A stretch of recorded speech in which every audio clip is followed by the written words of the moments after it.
Hello, everyone, and welcome to Up Project's first Constellations Assembly event, A Right to Feel Safe, amplifying the voices of women, girls, and LGBTQI+ communities in public space. Thank you so much for being with us today on this absolutely lovely afternoon. My name's Moira Lascelles, and I'm Executive Director and Head of Partnerships at Up Projects.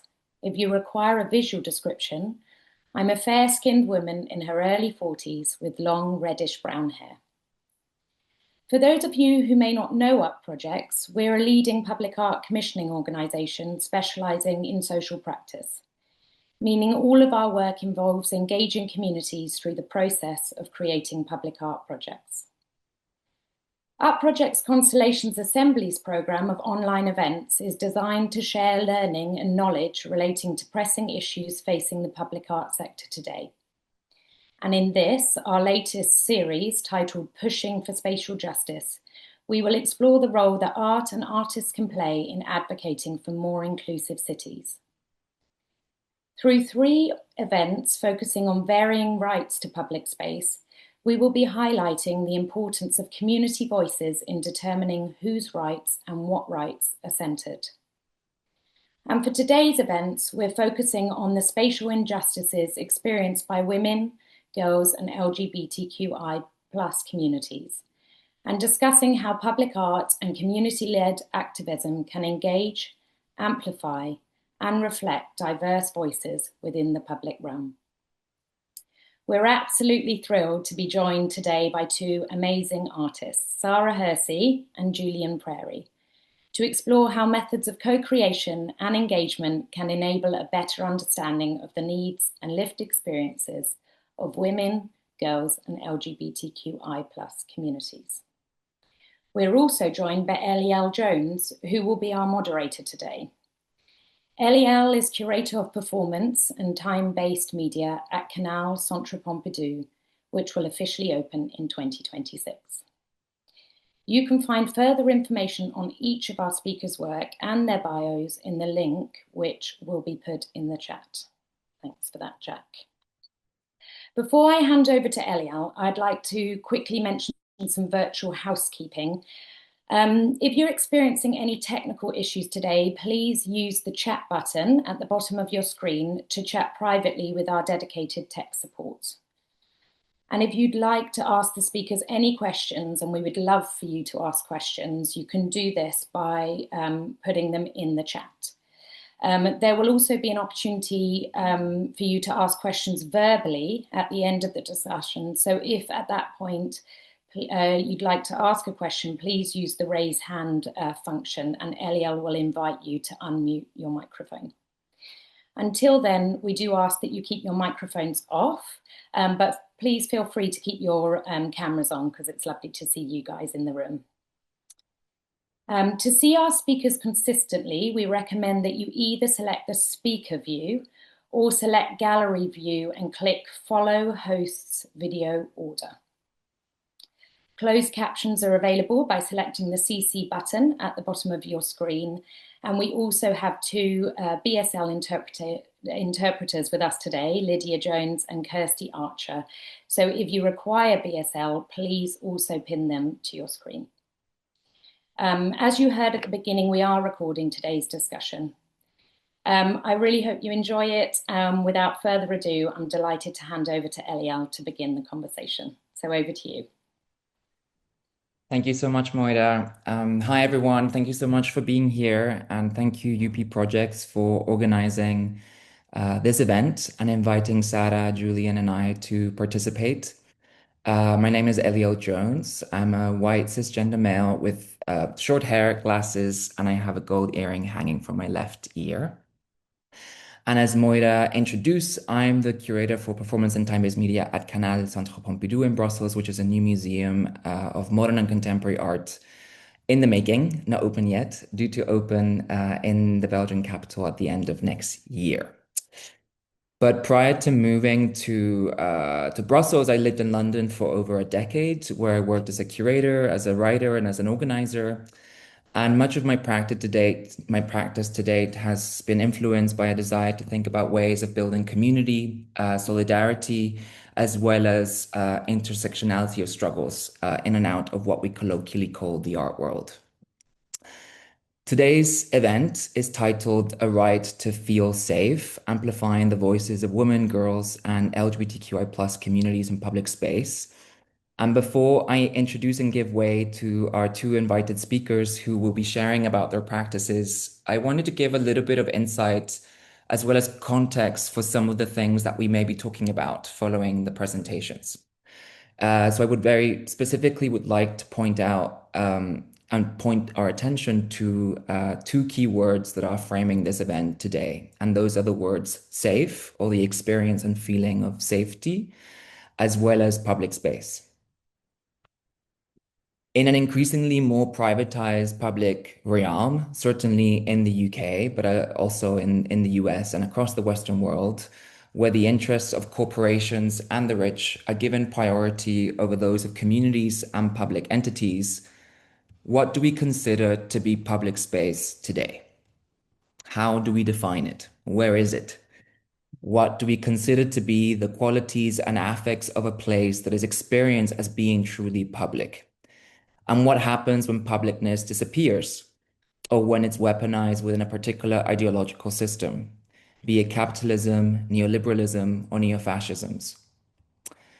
For over a decade, the right to simply be in public space has slowly been eroded in the UK in unprecedented ways. From Theresa May's hostile environment policy, which has made the UK a literal hostile place for many newcomers as well as migrant communities, to the increase in police powers that have curtailed the right to protest and demonize civil occupations and disobedience in public space, to a recent ruling by the Supreme Court that has, quote unquote, clarified the legal definition of a woman by their biological sex, fueling both transphobia and misogyny across public spheres. Public space is made, but as we are painfully seeing and experiencing, it is also equally destroyed. These policies and societal transformations are contributing to a public realm that is ever more fractured and, as such, at times impossible to be a part of. And that brings me to the second word that I wanted to further unpack, which is the word safe, or the feeling and experience of safety. The truth is, none of these policies and changes actually make us safe, no matter who they declare to protect. How is the notion of safety, therefore, also used as a kind of weapon? What is the value of my safety or your safety if it comes at the expense of others? How do notions of cohesion and peace enforce a certain kind of violence? A double bind between what they pretend to achieve and the harm they actually cause to, more often than not, marginalized groups and communities. When we talk about safety in the public realm, we must therefore really talk very specifically about whose safety. And today, the framing of the event very specifically orientates our attention towards the right of women, girls, and LGBTQI plus communities to feel safe. And I would like to invite us to enter this conversation today and the presentations coming up from Sahra and Julian with the complexity of these notions of safety and public space, as well as these somewhat open-ended questions, which of course go beyond the few initial prompts that I just outlined. As I think we all feel and also know in different ways, we are living through very challenging times, and this is inevitably the backdrop for any discussion that thinks through rights, safety, public space, and many of the things that we'll be talking about. I'm very happy to be moderating and be joined by two really inspiring practitioners working in various ways in the public realm and who will be sharing with us about their work and some of their projects. Sahra, Hersi, and Julian Prairie will each give a short presentation of 7 minutes each. And this will be followed by a discussion where we will talk about their methodologies and strategies for negotiation, collaboration, and preservation of works in the public realm.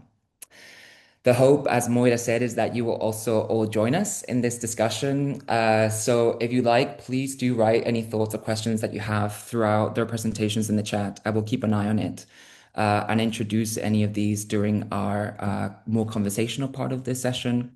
You can also voice your question out loud if you would like. Please just let me know via the chat or raise your hand and I will give you a cue for when to come in. And if you do, please turn on your camera if possible and if you'd like to. So I'm just gonna give way to the first speaker, Sahra Hersi. Sahra is an artist, spatial designer, and educator whose work prioritizes people, places, art, and architecture. Her practice spans publications, workshops, public realm interventions, and buildings, often emerging from collaborations with local communities. She works with local authorities, cultural institutions, and third sector organizations across the UK and beyond. And she's also a lecturer in the BA in Design at Goldsmiths University. Today, Sahra will be sharing a little bit about a project that she's currently working on with UP Projects, the Marshgate Lay Wayfinding Commission, as well as other projects that she's been developing in the public realm. So without further ado, over to you, Sahra. I will just give you a cue at 6 minutes as a little reminder for the 7-minute presentation. Thank you so much. Thank you so much. I'm Sahra Hersi. I'm a Black woman wearing a headscarf in her 30s. So I'm just going to share the presentation. And okay, so so my practice is generally interested in people and places. Art, I describe it as caring about people, places, art, and architecture in that order. And I'll be talking about 2 projects today. I'm just trying to see if my changing pages works. So the first project I'll be talking about is called Tender Women, and this was with the Women's Museum in Barking. I chose this project because it specifically focused on women's experiences, and I worked with a charity called Adana, and they mainly work with women who may have experienced domestic violence or are facing other challenges. And the idea around this project was to think about this idea of desire lines.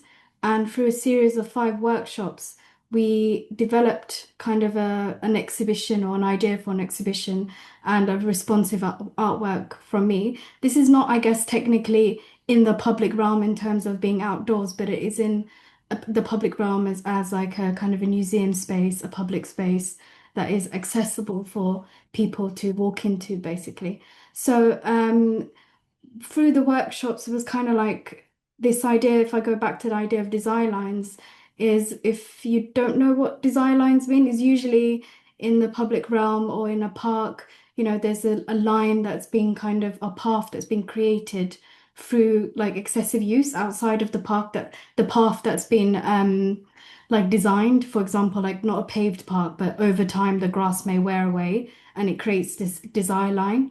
Usually they're quite straightforward and not like meandering and something that the architect or public planner or designer hadn't intended for, but people have used because of convenience or other reasons, and because lots of people have used it, it's become visible in the public realm. And this wasn't us trying to create design lines in a physical sense, but to think about design lines as like what could design lines mean if we were to create our own design lines in the world, like how do women imagine themselves like getting to their goals or their dreams or their hopes or other things, and how do we create those design lines? And through a series of workshops, we explored different making techniques. So we did some cross stitching. We did a workshop around indigo dyeing, cyanotype. And what was interesting about indigo and cyanotype is that they transform by being exposed to another element, not such as light or oxygen. So I thought there was like a transformative element in this. And also it was an experience to learn new skills together and like think together. And one of the other workshops was also to use existing things like poem by Maya Angelou and other writings and other poems by female poets, and to kind of create a collage group poem together. So this is a poem that they created. And through this process, the name Tender Women came up, and that became the name of the exhibition. So the workshop was kind of a vehicle of developing the idea for the exhibition. I'm going to move on very quickly. And then, so in the background over here where my mouse is some of the indigo dyed tea towels that they created and manifestos for themselves. like very quite like catchy, simple manifestos. Like do you, be you, love you. That's one I always remember. And then like I created this sort of structure, thinking about this idea of support structures, because this workshop became like a space for being together and like through this process, I was like, we've created a kind of safe space, and a lot of women expressed like how this felt like a form of therapy in a way, to a respite space. I'll move on quite quickly because I've already gone halfway through the time. So yeah, this is just some shots of the exhibition. And this was the project that I've been developing with LLDC and UP projects.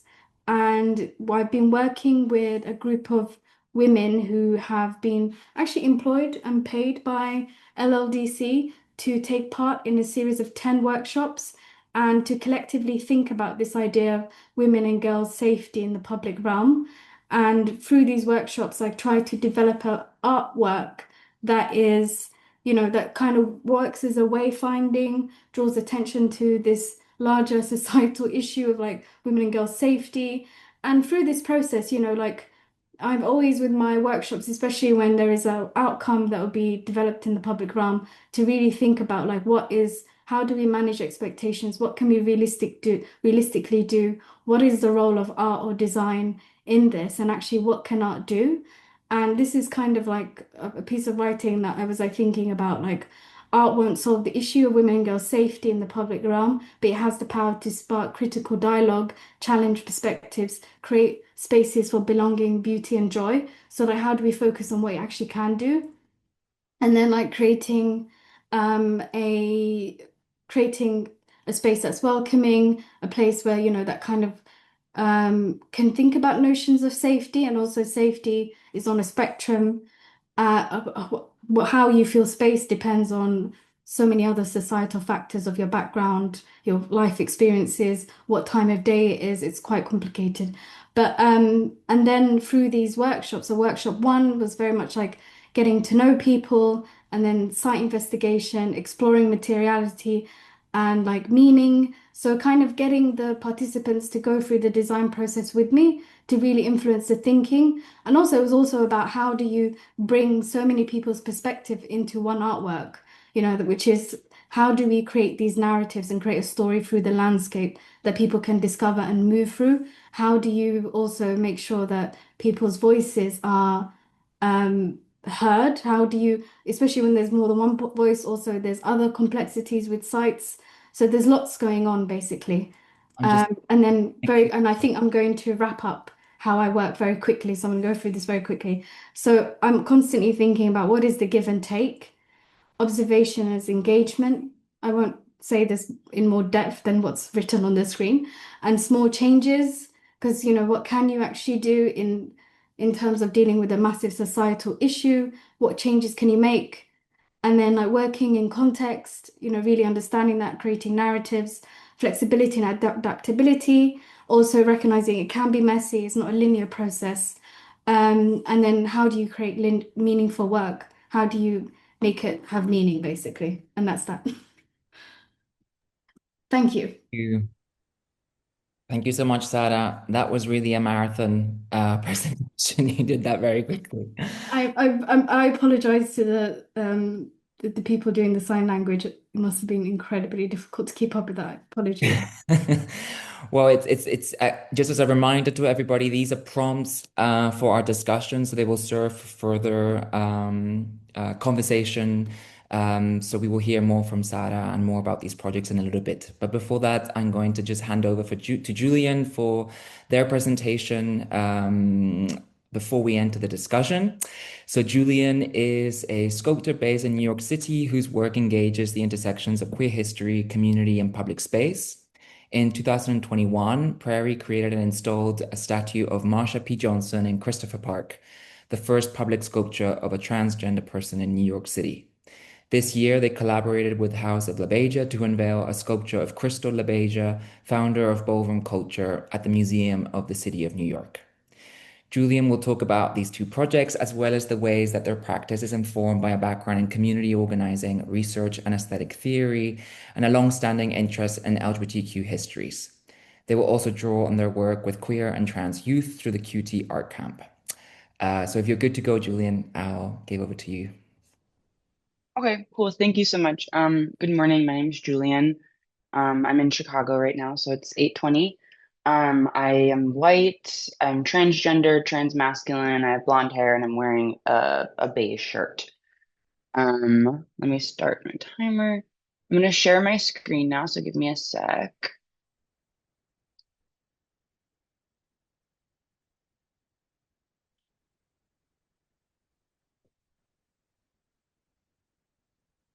Okay, sweet. Can everyone see it? Good?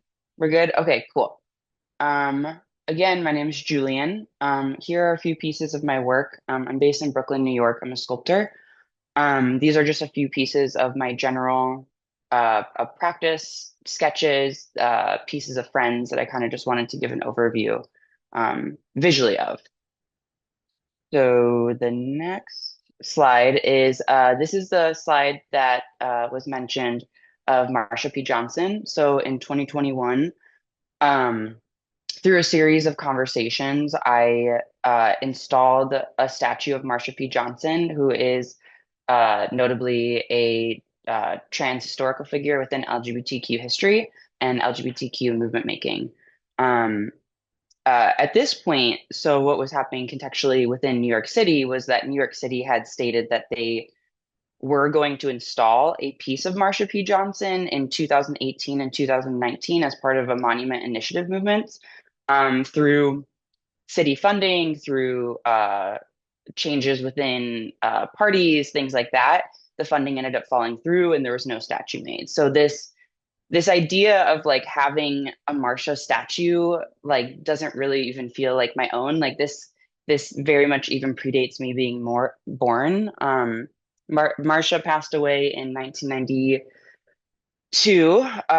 and by 1993, her roommate Randy Wicker was petitioning to try and get a statue of her made. And so we're talking about almost like a 30-year history of people trying to get this statue made and it never happening. And then one night, me and my friend, we were just sitting there and we're like, I have a technical background in public, like in making very traditional monuments, like training. And we were just like, what if we just did this? And it kind of just started from there. Um, and I had no idea what I was doing. I had no idea what I was getting into. I installed the piece initially illegally. I assumed that it would just like be taken by the police overnight and that it would just be like, okay, I did this, like I have the mold, I can like just kind of move on.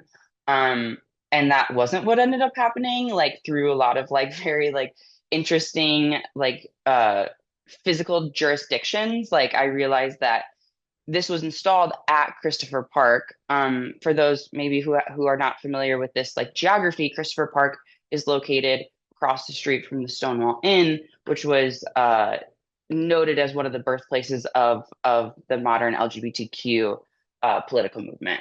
So literally to behind that white statue is the Stonewall Inn. So this jurisdiction um, is actually considered federal property because in 2016, Obama noted it as a, I'm going to keep moving through, as a federal landmark. So here is a video. This is a video of my sculpture mentor, Heather Personette, who I adore. She and I made a mold of the sculpture together in my studio. So the mold actually like exists. It can have more copies.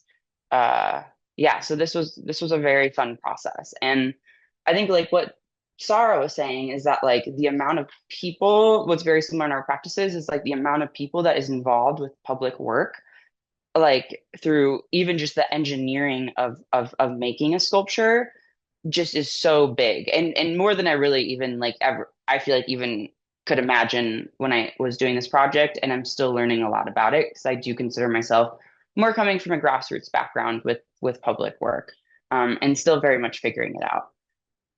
So I wanted to just show a few pictures really quickly of like my academic life and my academic work. So I trained for 4 years as a figurative sculptor. I went to a school called Grand Central Atelier, and this is of a life-size sculpture. I just show this because like these are just a lot of works that have just kind of meant a lot to me, but also like are very much have influenced the way that I'm thinking about representing people too. And I am rooted in a very like technical background. And with that, at least in the United States, like a lot of people who are training within like these spheres, like these are not like very like far left type environments. I was the first openly trans person at this school. I am one of the only LGBTQ like more trained sculptors that I know right now. I don't know any other trans one who does this type of work. So like I think more just like a lot of my process was also like being like I wanted to learn this thing because I wanted to bring this skill set to communities that I cared about, like queer communities. And I kind of just like went through this very kind of interesting process with it. Another thing about queer communities that's been mentioned is that in 2020 I started a project called QT Art Camp, which brings trans and queer youth art workshops. Right now, it's not as active. We do like small things here and there. But I initially started it because I initially said, I want to go and volunteer with a queer and youth art camp in New York City. And then I Googled it and it just like didn't exist. So like a lot of my projects are just saying, I want to do this. Thank you. I see the 45 seconds too. Yeah, thanks. Are like, I want to do this, and then it doesn't exist, and then I just get kind of irritated, and then I just like try to figure it out from there. Um, so yeah, so there's a lot of just figuring things out within my process. This is the current project I'm working on. I'll just briefly cover it. It's I partnered with the House of LaBeija, which was the first house of ballroom based in New York City. Crystal LaBeija was an amazing, amazing one.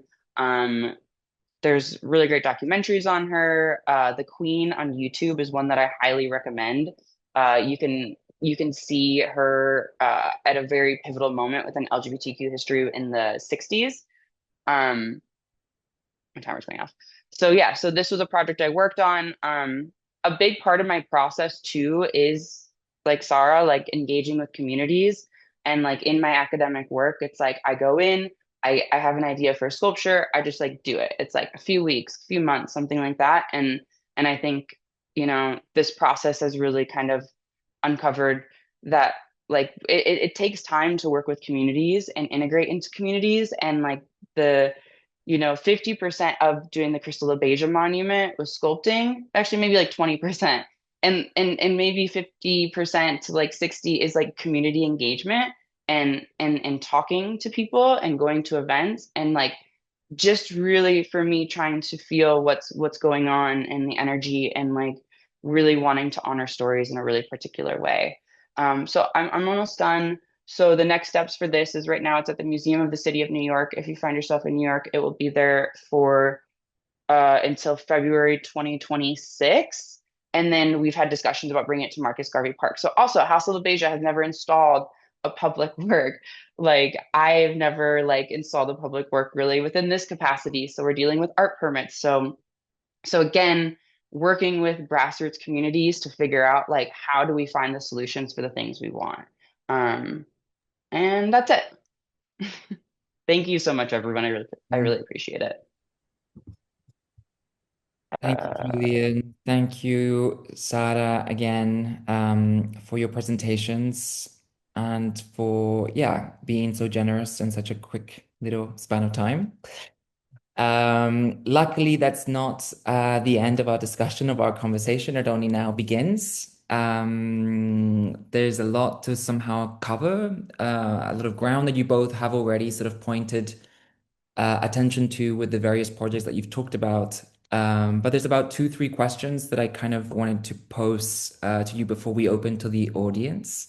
And just a reminder to everybody, please, you can write on the chat thoughts, questions, and if you'd like to ask a question, you can do so also out loud. Just raise your hand and we can segue into you.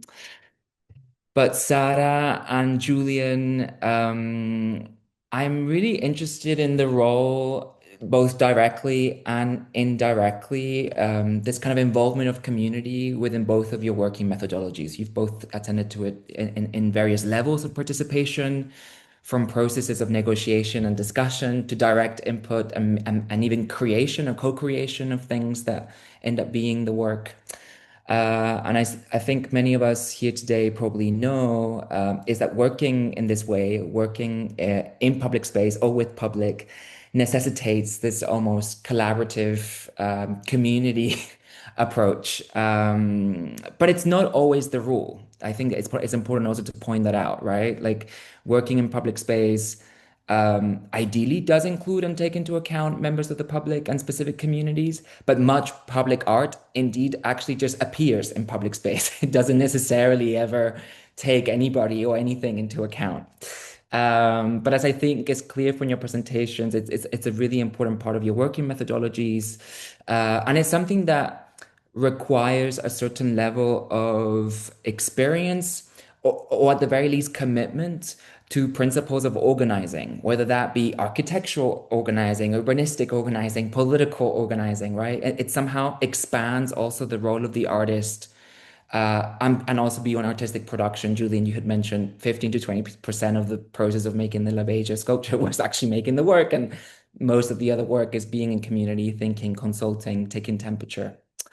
So I guess I wanted to ask you both about collaboration and what aspects of collaboration interest you both the most, and what does it bring to each of your practices and maybe the projects that you've talked about today.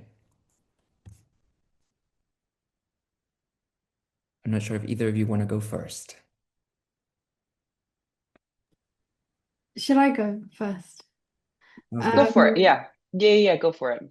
I think it's such a I think it is a great question. I think some of it is quite personal in terms of um, interest in how, one wants to take their practice forward.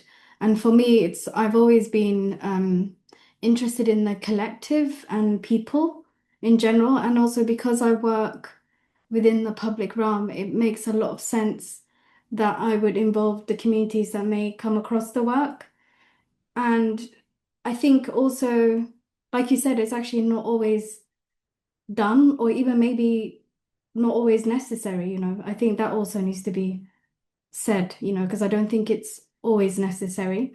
But for me, the way that I work, I think that's kind of my interest is kind of to figure out how, because I'm very much not, because I think for me, that's how I carry out my research, because I don't see myself as the pen, if that makes sense. Like I see myself as the person holding the pen rather than like the pen for the community, and the community is just like, like making the pen move around a page. It's more about like how can I make sure that what I'm doing is informed, and how can I make sure that, and it's not, I think it's not just good enough to read about something and I'm not saying, that in an academic sense, like far removed and study it from a distance. I think when you're working with people and living things, I think it's very important to root yourself within the context of, people and the living things that you're working with and try to understand the context. And for me, I think I do that best when I'm actually in contact with people, and it also expands my thinking, and I think it makes the work better, even though having said that, there's always challenges because you're not just working with one source, you don't get to pick and choose. And I've said, and if I'm honest, also you're working with your own ego, like, and also you have your own personal artistic style, and people may not like that you're even the people that you're working with, or the communities you're working with. So you have to be able to also put yourself in a position where people like don't like it or they don't fully understand what you're coming up with. And the opposite, but I find that generally when you're working with people, it becomes a team effort, and I really enjoy the kind of friendships or relationships. They're not always long term, even in the moment. I really enjoy like working with people in that sense. I really love what you said about not being the pen, but being the hand that holds the pen. And I think that's really important to remember when we're thinking about collaborative practices or practices that have a co-creative or co-participatory process, that it doesn't necessarily automatically mean that people are telling the artist what to do, right? Like we want you to do this, or this is exactly what should look like. Or a lot of the time, it feels like the artist is really there to kind of like spark imagination and spark critical discussion. I think you mentioned this in your presentation also, Sahra, where also people kind of go beyond also what they imagine to be possible in the public realm. Like I think when you talk to people about doing things in public space or on a street, like the first thing that comes up is like a mural, because that's sort of like the form that many people are used to when thinking about public artwork commissions or public artwork spaces. And I find that when artists come in and they're kind of broadening, what does it mean to collaborate? What does it mean to be influenced by your thinking, your life experience, that informs an artwork that actually can be a lot more complex. But Julian, sorry, over to you. Yeah, no, thank you. I also agree. I love that pen analogy, and I totally might use it in other places and definitely quote you when I do it. But yeah, like I think I really relate to this idea of just like my personality and who I am as a person is I function better strongly like in relation to people. The idea of being in a studio all day and like not communicating with people like is not my natural habitat. Um, and I also feel like I was thinking about like so my first statue of Marsha, there was like an invite that people could place flowers in her crown. And so every day people would go up, even multiple times a day, they'd go to the deli, they go buy flowers, and they could do something like change the flowers. And I feel like when you bring artwork into the public realm, it has the capacity to take on a larger like participatory aspect because it's just like being outside, or I think about like being at the piers in the 80s in New York City and everyone's just doing their thing and like it becomes naturally collaborative and I haven't felt that in galleries and museums it was as accessible. And I think even maybe like in a selfish way, like it like as an artist, I want my work to like continue to breathe life after it's made. Like I don't want my art to just like get there and not be liked by its neighbors. I enjoy this kind of like ability for it to take on its own. And with that, it does become hard sometimes to be like, this thing, I'm like, this is like, I'm giving this, and like, and now it just can have its own life. Like other things could happen to it. Um, but there still is like this almost safety, like you safety aspect. You do want to keep it safe, from actual real dangers that can happen to public artwork, especially of marginalized people. Um, so yeah, so I guess and then also with my current project, like there's a stone stacking element that we've introduced at the museum. We're only able to do it at a minimal level, kind of, but I was really influenced by Felix Gonzalez Torres when I was young and a little art student, and I loved his work. And I remember going and grabbing the candy, and like it's just like it's like probably my favorite art piece. And so for me, this like participatory, I want people to be able to go up and like do something because I have always felt very understimulated by going up to traditional monuments and just like looking at it. Like I just it didn't help me kind of like think about more things at all. No, super interesting. And actually, it reminds me a little bit of some of the things that the three of us spoke about when we met some weeks ago to prepare for today's conversation. And Sahra, you brought up this question of maintenance, which I found super, super interesting. You talked about the role of maintenance in relationship to the public realm, but also very particular, the role of beauty or beautification in public spaces in relation to the feeling or the experience of safety. And of course, it's connected to a question of care and who cares for these spaces or these works once they enter a space where things are co-owned or shared. And what happens when they're not cared for or when they are actively also defaced or destroyed, which actually can have the complete opposite effect. It can increase feelings of hostility and of fear. And sadly, there are recent examples where this kind of violence is enacted towards public artworks that depict women or LGBTQI plus people or racialized communities.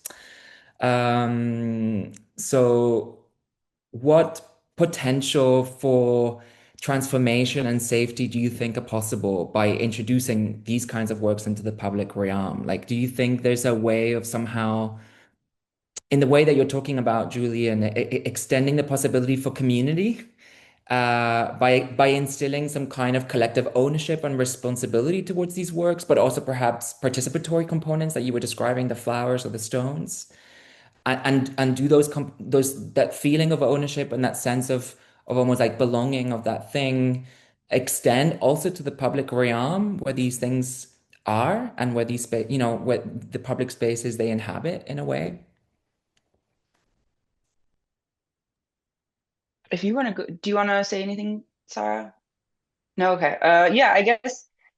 Yeah, I do feel like in some way, yeah, like when more people care about the piece or are involved, it somehow does kind of initiate this public care in this more abstract sense, and then kind of like tying to like the larger conversation of like what is public space is that then you have to have like spaces that are like not closed. Like a lot of parks in the US will be closed at like 6 p.m. or something, so you actually kind of like can lose access to the piece really quick. It could still easily get defaced, but it's like you can't just go and like stroll by the piece. But um yeah, during the Marsha project, it was at Christopher Park. It was over COVID, and there's a lot of people who are either low income, LGBTQ, within like the houseless community, and they all sat at the park over COVID and just like hung out. And I didn't even know this, but they ended up like hanging out around the statue almost the entire time. And whenever anyone would try to mess with it, they would all like yell at them.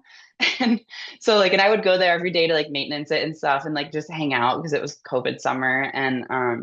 And yeah, I called them like Marsha's angels kind of, because they kind of just like sat on the outside and they would like go and hang out and like drink next to it. And like it was, they very much took care of it, and like that was okay with me. And so I do think there's something about getting people to like care for it too. And also like you brought up too in our last talk about that really cool sculpture in Spain and how defacing it actually kind of drove this like need to care about the object as well.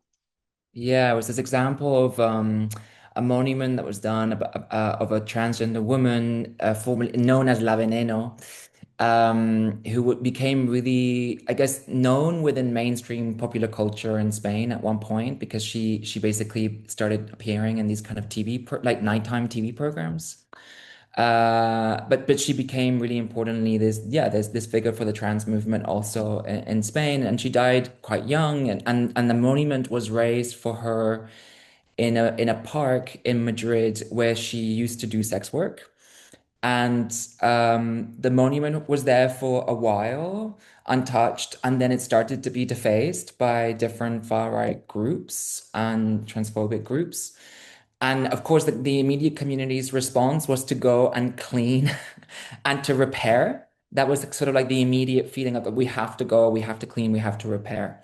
And then what happened is that every time that it was cleaned and repaired, the damage would happen again. And that each time the damage was bigger, to the point that one of the last moments they actually burned part of the structure.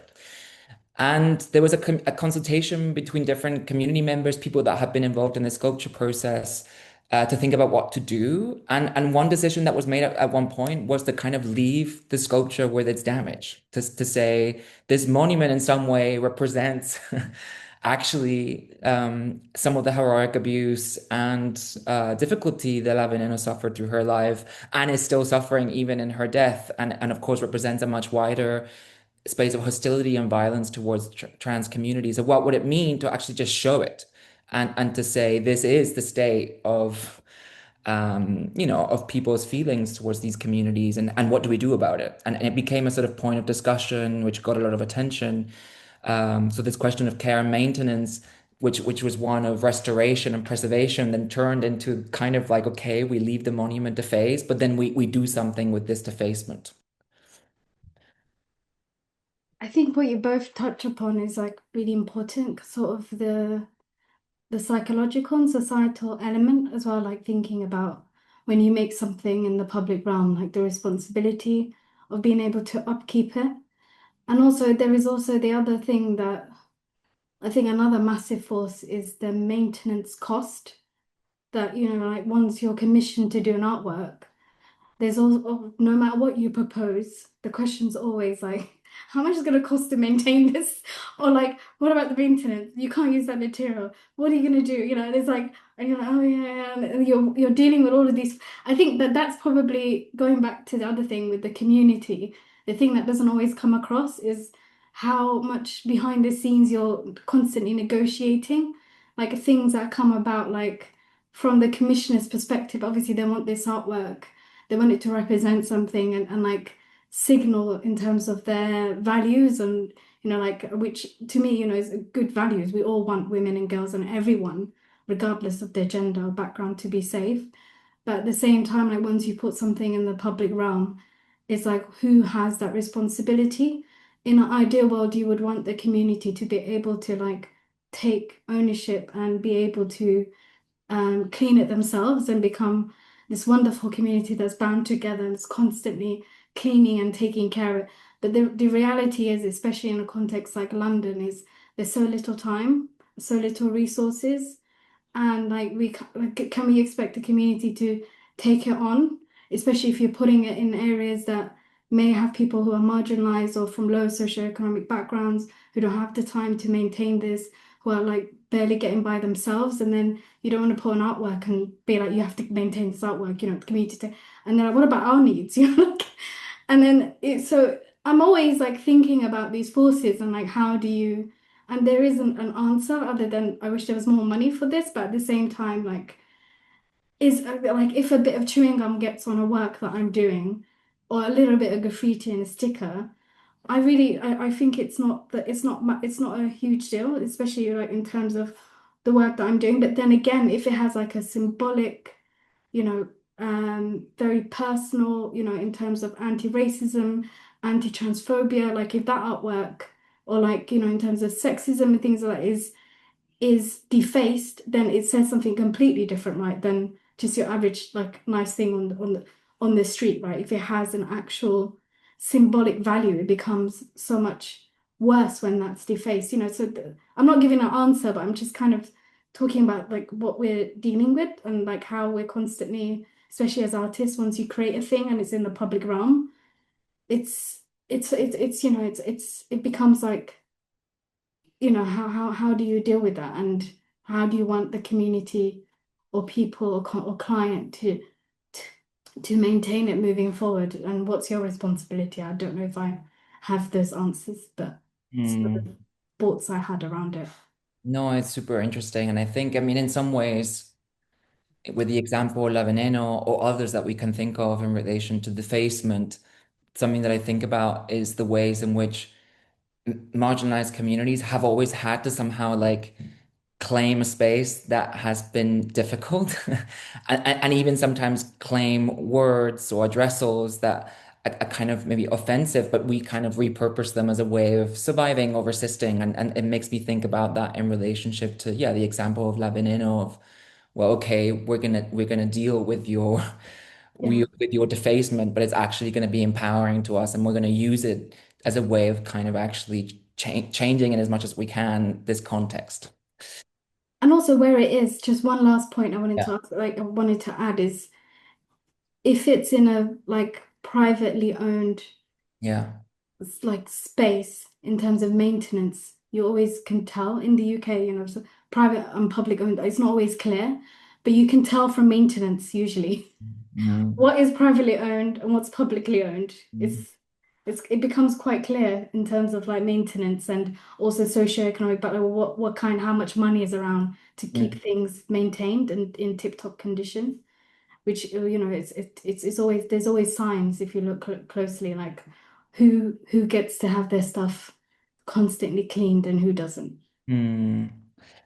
I think it's really fair to say that we're also very, I think that all of us here probably, but us three also very aware of the limitations of what it's possible. I mean, you mentioned it also, Sahra, in your presentation, what is possible to achieve in the public realm with art. And yet we're also very firm believers of the value when put in of doing this work when put into good practice. And so much, I mean, you were mentioning also so much of the opportunities that are offered with this kind of work pursue a certain kind of outcome, which is also often measured before it even happens. And at the very worst, sometimes they can also presume that simply introducing these works into the public realm can resolve a certain problem, or which of course is not the case unless you match it with a certain kind of infrastructural and societal advocacy and change. So just to wrap up before I give way to the audience questions, I wanted to ask you how you both manage expectations of what's possible when working in the public realm from both commissioning bodies, but also from the communities that you work with. And also, on the other hand, how do you also allow yourselves and the participants to dream of new public realms, of new streets, of new cities, ones in which liberation and safety can become more of a reality for everyone, right? Because that's what we're working towards. Should I take that, James? Um, I think that's such a I think that in itself is a constant negotiation, like constantly thinking like how do you allow yourself to dream? How do you manage expect? I think it's a constant conversation and trying to keep people updated. And also from the beginning saying, even if you say it, it's not something that I think because the process itself is so um generous that so all like the projects I worked on, I think the process have been generous in terms of like being able to pay people for their time, really thinking about the give and take. In the two projects that I showed, there was different kind of like stakes. One, is like paying people for their time, making sure that they're there, making them feel heard, and then and then all later on, we've done this generous process. We've had 10 workshops, but the budget is really small, even though it sounds like a lot, but it's actually in the public realm like a drop in the ocean. And there's other forces that you have to work with in terms of planning, land ownership, other things, so I think it's trying to constantly have that conversation and dialogue. And then in terms of dreaming, I think it's, I think for me, what I'm learning is that with dreaming is like, how do you, I think the early process, I want it to be very much about dreaming, but then like when it's coming to showing what like, which I haven't shown actually, the development of the design because it's still evolving. But like as the project is developed, like making sure the participants are the first to see it, especially with the project I did with Up Projects and the LLDC, they actually saw my first concept design before Up Projects and LLDC, the community collaborators, and like trying to honor their time and make sure they feel respected. Um, so it's a constant negotiation. I don't have a clear answer, but it's something that I'm still trying to learn and I'm still trying to grapple with. My practice is now almost been going for 10 years and I can't even say I have the answer. I think for me, it's like through practice and through learning and through like just having these different experiences is how I'm slowly learning. And I think there will never be a perfect scenario, but it's always like slowly learning through it. And I think the more actually budget there is and the more resources, the more the kind of like the pressures are bigger. So yeah, I don't know if I'll answer that, but Yeah, I feel like that's a great question. I feel like also it's something I'm learning of like how to balance out like dreaming versus expectations. I almost feel like it was like better for me to have a very little knowledge about public practice administratively when I jumped in because I think that could have even like scared me a little or hindered. And I think um I definitely at this point like when I'm talking to people about their ideas or my ideas or collaborations like I definitely like truly believe that anything is possible, but I underline that of like this will take time. Like this might take 5 years and like we love this so much that like that's okay because we love this so much and like knowing that the resources will follow too.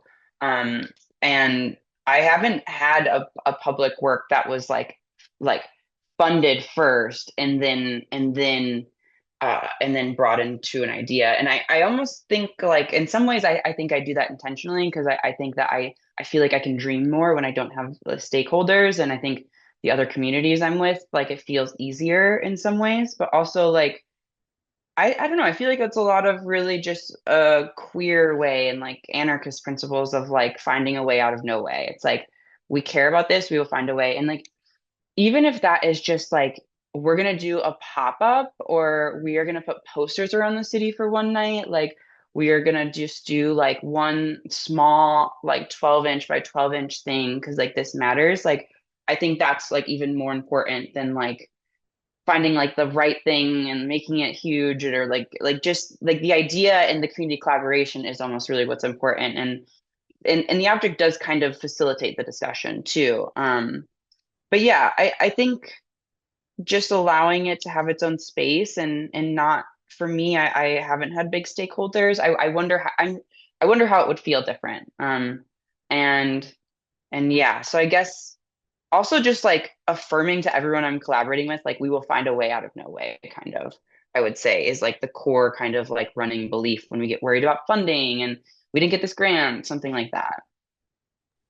Yeah, I found it super interesting, Julian, when you described the process of, I didn't realize that Marsha's sculpture had come in illegally to begin with.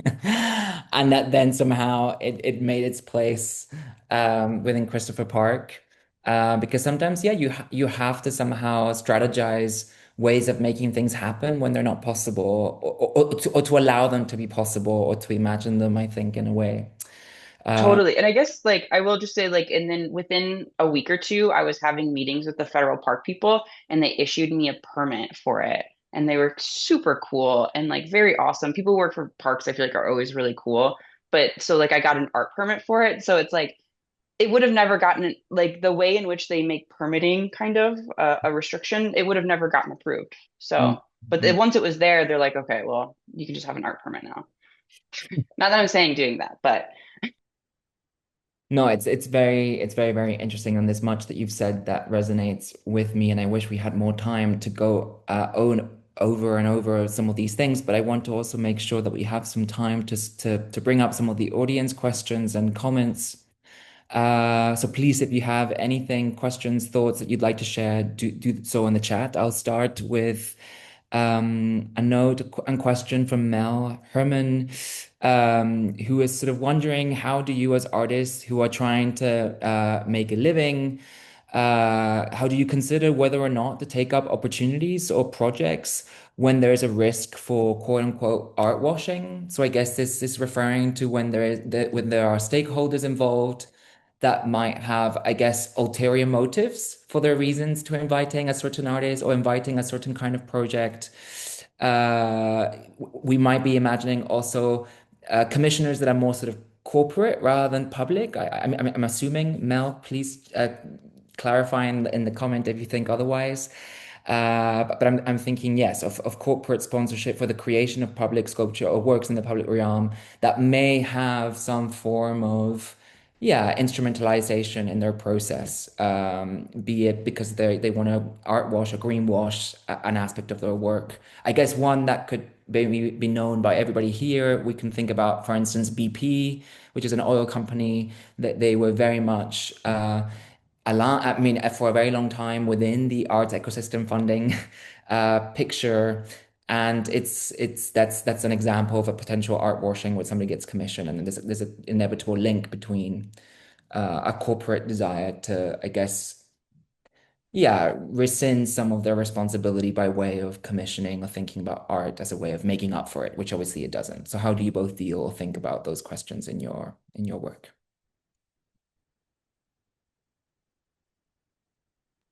I guess for me, uh I like as I was saying, like I've done more like the idea kind of phase without the corporate, and then I have had like some corporate sponsorship come in later, and I found that that kind of helped to like develop the little plant kind of while it's still really sensitive, and then once it's more fully grown, then presenting it kind of to like external options. And I'm not making like financially supporting myself 100% off artwork. It's a part of it, but my like I have a consistent income being a community organizer for a nonprofit too, which also informs this work. So I also think in some way not relying on it has almost helped me a lot. I think it's a really good and important question to think about in terms of like how is the work is a question I ask myself a lot. Is my work am I helping to art wash basically? I try to work I think I can confidently say, although someone might do some research and be like, you did this and this, which I don't think I have. But like I tend to work with like government bodies or like as I said, third sector charities and but that doesn't mean that all the money is completely clean, as we know, or it doesn't mean that that the council or whatever don't have their own agendas, and their own political things that they want to push. So it's like as soon as you're working within the world, you are constantly negotiating, um, like you're constantly negotiating other forces that you may not agree with. So it's like it doesn't matter who you work with, honestly. I think that there's always you always have to like balance out where would this art sit? Where is the money coming from? What does this say? Who's it for? And that doesn't mean like I would ever work with somebody like obviously there are I have like some clear lines, which is why I try to never work with developers. And I try to never work with like private companies. Um, but it doesn't mean that even the money that I'm working with public, bodies doesn't come from private companies and developers. Because also like in the UK, developers and councils are very much intertwined. So it's sometimes hard to even be able to separate those two things. And but I'm more thinking about actually in terms of what I'm talking about small changes, what is my role within that? Like if I'm working with the community, how can I make sure people are paid for their time? Like how can I make sure there's a give and take if it's not like if you can't pay them money, how do you manage your expectations from the community so you're not a force of extracting? Like how can you give back some of like the material budget? How do you make sure that the like if you're doing workshop that it's not just like crappy biscuits and it's really boring and people like how can people have a nice time with this money? Or like can you get materials given back like to the communities you're working with? So constantly trying to negotiate and work through those kinds of means. And I think I'm in a privileged position after like almost 10 years of practicing and of being able to maybe in the past 3 years, like sustain myself through my practice, which doesn't mean I'm rich or in a position to like buy a house, for example, but I can pay my rent, and I do teach as a supplementary thing, but most of my income comes from my practice. And I'm very lucky to be able to say that as somebody who comes from like a working class background and has like and it doesn't mean and the privilege that I have is that I have family who live in the UK, which meant that I could spend a lot of time living at home. So there's so many like I mean in the UK in London specifically, so where a lot of the opportunities are in the UK. So there's so many it's something that I'm constantly trying to keep my integrity with and something that I love to talk or try to talk about very honestly. And the way that I like talk about my practice and the way that I like position myself politically and position my opinions, I'm always very clear in what I believe in. And if anybody, and most of the time, I'm lucky that people approach me and I try to, and I prefer that because it means that they know what they're approaching rather than the other way around. So, and that happened because I had to literally stay at home for a very long time and make barely any money. And my family be like, "What the hell are you doing?" Until I started to make some money in the past 3 years. So it's been a long game. So yeah. I think it's also really important that the responsibility doesn't only lie on artists. Like this is the responsibility also of the organizations that are kind of in between, maybe funder and commissioner, or to really also have these ethical charters and ethical fundraising, ethical development that also provides some form of safety net for the artists that they're working with, right? And in the ideal world, this is something that's being held collectively between artists, organization and other partners. But I'm mindful of time, and Simone has raised her hand to ask a question. Simone, if you'd like to unmute yourself to ask. Yeah, I had a few questions, but I'm going to go with one because we're stuck on time. And I wanted to ask a bit of a friendly, challenging question. I've worked in the arts for a while, but I'm now working for a communities organisation that came out of an activist movement. And we do a lot of stuff where we make space for difficult conversations. And those debates that we have aren't abstract, they're very real, they're very grounded, partly because we're very entrenched in our area, which is probably the most diverse area of Glasgow, probably Scotland, the most diverse square mile. I think 81 different languages are spoken in this square mile.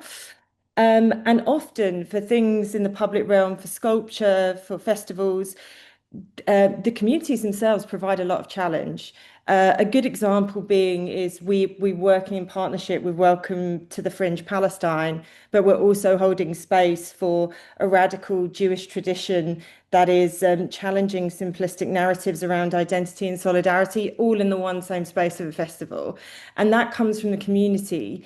And what's been fascinating for me from moving from a career where I started working with artists and I'm now working with artists but through communities is that actually how the public realm has always been contested and is always a volatile space. And actually sometimes the communities are much, much more willing to go to especially if it's localized to the risky place of thought in a way that the artist doesn't often do that. There's a degree of education, sanitization, professionalism, academic language that kind of comes in. And there's a lot of artists that want to work with communities, and this stuff is already sort of happening in that space. And I just wanted for you guys to speak to that because it's just I think it's an interesting time for the arts organization, and I think the arts are becoming more civic, and I'd like to hear more about your thoughts on that.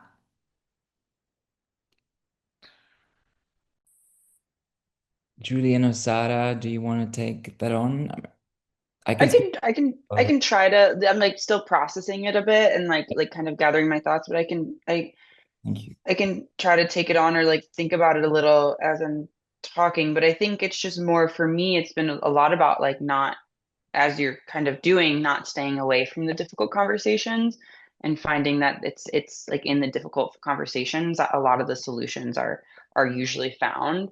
Um, I do agree that like public art, like for me, it really initiates more of this like civic responsibility kind of, and like I really approach it as like I'm like this citizen kind of just doing things for people rather than like this artist person and like so yeah, so I think just like the civic responsibility. And I think I don't know, I think a lot of times that like it just for me too, a lot of it is about slowing down. And so a lot of times the expectations or our desire to have this many projects or this many workshops or this many talks, like usually sometimes it has to slow down and it has to be like we're just gonna like talk, we're just gonna do a series with this Jewish group and this pro-Palestine group, and it's just gonna like take more time, and like that just kind of gets all the effort. And like I've found when I'm in a lot of more grassroots spaces is that that's kind of just naturally what happens.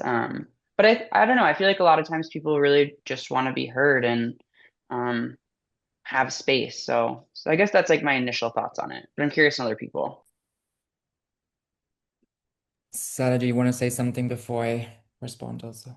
Um, I think like Julian said, I'm also processing it. I think for me, and the fact that I'm processing is telling me that like I kind of would throw the question back at, was it Simone? Did I? Yeah. Simone, like thinking because I'm not in Glasgow. I don't know that context, but I would think that since you're rooted in that context, how would you approach this in terms of how can you make sure people's voices are heard? How do you balance, how can you balance this and like and 80 languages are spoken, but then it's like how where do you find the shared humanity? Like because it's such a, you would need time to kind of understand that it takes, like what existing communities can you kind of embed yourself in to sort of try and understand the complexities of what you're dealing with. Because I think the other thing about like being artists who work in this context is that we can't like like for me it's like I work case by case, project by project. So I don't want to say too much because I don't think I'll be the appropriate person to be able to do that. But you would have so much more knowledge because you're in it. Like how would you make a framework to deal with that basically? And I think like there aren't any simple answers, but where do you find the common ground to kind of work in? And I also with being an arts organization in terms of the power, or if you are a world or a charity, the power you wield is very different to the power of the artist that you commission who works in the context. And sometimes it's like artists are commissioned to like solve an issue or have the answers, but actually we don't always have the answers.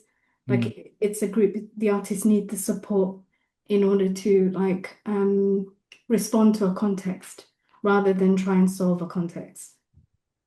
think it's a really good set of remarks and reflections. Thank you, Simone, actually to wrap up the session also, because I can then somehow try to bring together some of the things that we've been speaking about. Because one thing that really sticks with me from what we've spoken is that there is an expectation or a need or a desire to think about the public realm as being for everybody. And of course it is, right? We all should have the right to feel safe in public space. The reality is we all don't. And when we're working in the public realm or in public space, and particularly in communities where there are divergent perspectives, so experiences or feelings towards the public realm, I think what's really important is to not assume that you have to speak to all of them at once or in the same way, right? Like it might be impossible to do that. And one thing that has really been in my mind as of late, but also previously with projects that I've done in the past, is that it's okay to do something that is for one of those communities or one of those groups or one of those languages, and to really attend to them and to think with them and to address them and to somehow do that really well and not fear or worry that it somehow might be of detriment to other communities, right? This shared sense of humanity that Sahra was talking about. I think it's really important that yes, that we acknowledge that everything is for everybody, and that of course whatever we do will welcome anybody, but it might speak to some people more than others, right? There's an example that we did this project in Brent as part of the Brent Biennial, looking at the history of an LGBTQI plus youth center that had begun in Brent and then had been closed down.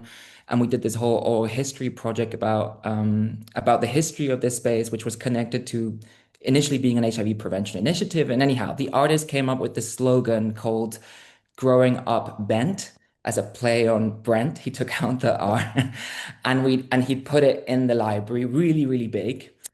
And there were some people who took offense, who thought that this slogan might be somehow seen as offensive, or that people in Brent might think that it speaks to everybody, that suddenly everybody in Brent is bent. And somehow that was kind of like almost like a negative association. And we really sort of had to embrace it and speak with people about it and sort of be like, okay, but what about this association would be offensive to you? Is being associated with LGBTQ plus communities offensive? If so, why? And it opened up a lot of discussion. And it was really important that we did it for the community that we were working with. And all of these young people who loved this association with being bent and from Brent. And then to talk with the community that took offense or who felt that that didn't represent them, to also be like, it's okay, I understand and I hear what you're saying. But also, we also can take up the space and we can also take up this discussion. And I think that is in the world that we live in a really necessary process. This process of maybe meeting each other in difference, meeting each other at times in disagreements, but being able to meet, being able to gather at that table, and to look at each other and to be like, okay, where are we at and how do we move on? And I think that's something really special, beautiful, and quite yeah, full of potential in regards to the public realm and what public sculpture can do in terms of creating these meeting points, creating these modes of encounter that are becoming more and more difficult, that are disappearing due to privatization, or that are just being eroded very intentionally, our right to meet each other, to know each other, to commune with each other. So I know that we're bang on time, so I'm sorry. I think we have to leave it there. I'll give over to Moira to wrap us up. Wow, thank you so much, Eliel, Sahra, and Julian. That was amazing. What a rich and, I have to say, really honest discussion. So thank you so much for that. And I absolutely love the analogy of the artist holding the pen for the community, Sahra. And I really was inspired to hear about Marsha's angels, Julian, and how people protecting a sculpture is kind of symbolic of how others might wish to protect other marginalized communities as well. And that was really, really beautiful to hear. Thank you also to everyone who joined today, and also to our amazing BSL interpreters, Eliel Jones and Kirsty Archer. This is the first in a series of 3 events, so our next Assembly event will take place on the 12th of November. It's titled A Right to Decide, Empowering Young People to Shape Cultural Space, and it will focus on the rights of young people. So please do sign up to that. I think Jack's putting a link in the chat now. And we will also release details of our next Assembly event, and we have a special newsletter that you can sign up to. So again, that link should be in the chat. So we encourage you to sign up.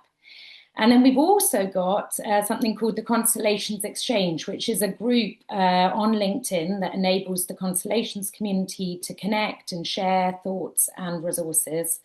It's great to see many people have already joined, but if you would like to share your reflections on today's event, then please do join via the link in the chat, and share any links or resources that you think came up for you for the event today. It's really a space to encourage that onward exchange of ideas.